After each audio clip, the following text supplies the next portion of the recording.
जो जंगल में कस्तूरी होने के बाद मृग वन में भटकता है, जैसा कि पानी में 24 घंटा वह मछली रहती है, फिर भी कभी कभी ऐसा संतों ने माना कि मछली से पूछा तो उसने कहा कि मेरी प्यास कभी नहीं बुझ पाई।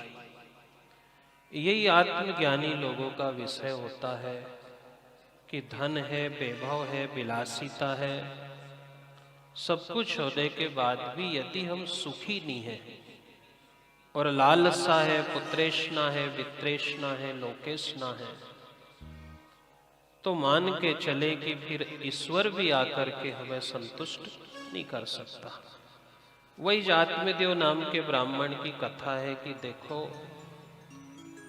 ज्ञान नहीं था तो ज्ञान पा लिया, वैभव नहीं था वैभव पा लिया, सब कुछ होने के बाद भी कलयुग की ऐसी ही स्थिति रहेगी कि जब भी आप पूछोगे लोग यूं कहेंगे कि अच्छा नहीं लगता, कुछ नहीं है, मजा नहीं आता।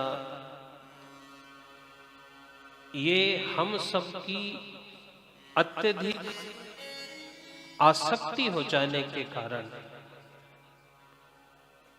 क्योंकि हम मान करके चले कि कर्म का दुखी है तो वह कर्म छोड़ देगा तो सुधर जाएगा, पर स्वभाव का दुखी सहज में नहीं सुधरता।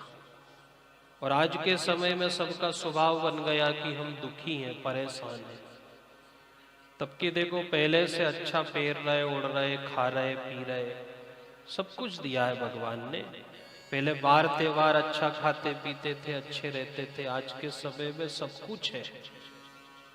आत्मदेव नाम की ब्राह्मण की कथा हमें इस बात की शिक्षा देती है कि हम असंतुष्ट होकर के जीवन ना जिए।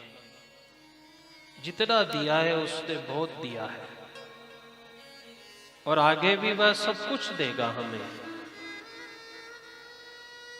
इसलिए कबीर ने कहा कि मुझे सुन सुन आवत हंसी।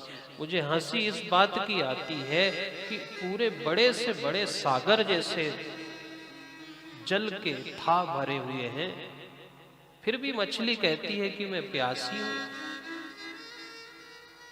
कस्तूरी मृग के भीतर है, पर वह जंगल जंगल में भटक रही है, उसी की ढूंढ में, उसी की खोज में। इसलिए हम आत्मदेव नाम के ब्राह्मण को उस महात्मा ने संतुष्ट किया कि ब्राह्मण देवता, तुम्हें जरूर ऐसा लगता है कि संतान तुम्हें सुख दे देगी, पर सबसे बड़ी बात तो यह है कि तुम्हारी किस्मत में, तुम्हारे जीवन में सुख है ही नहीं। और सुख नहीं है तो तुम्हें पुत्र भी ईश्वर दे देगा तो तुम्हें संतुष्टि नहीं होगी। और वही हुआ एक दिन की भगवान ने उसे पुत्र दे दिया फल के रूप में। अपनी धर्म पत्नी के पास लेकर के आए। धर्म पत्नी ने अपनी बहन से पूछ करके उस फल को स्वयं ना खाते हुए गाय को दे दिया। गाय को दे दिया। समय आया और वह बालक जो इनके घर होना था वह गाय की कोख से हो गया। अर्थात जब ईश्वर की कृपा नहीं है तो आपके सामने से चला जाएगा। समय बीता और उस दुष्ट प्रवृत्ति की संतान ने इनके घर जन्म लिया। समय बदलता गया और आप सब देखते हो कि धुंधुकारी जैसी संतान का जन्म हुआ, जो स्वयं भी सुखी नहीं रही, ना उसने परिवार के किसी व्यक्ति को सुख से रहने दिया। इसलिए पूरी कथा से आप परिचित हैं भगवान की इसकी। देखो, बाद में धुंधुकारी का जीवन कैसा रहा। वेश्याओं को लेकर के आया, पिताजी का जीवन समाप्त हो गया, माँ का जीवन समाप्त हो गया। इसलिए जिस युग में हम जी रहे हैं उस युग में हम भगवान की कथा सुन करके इस बात को समझें कि केवल केवल सदगति केवल ईश्वर की प्राप्ति हमारे स्वयं के प्रयास से ही हो सकती है।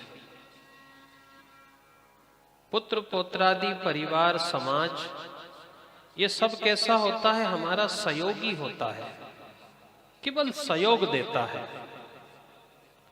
हम सोचें कि सदगति दे दे तो ये जरूरी नहीं है। और आज का समय बिल्कुल बदला हुआ है, इसलिए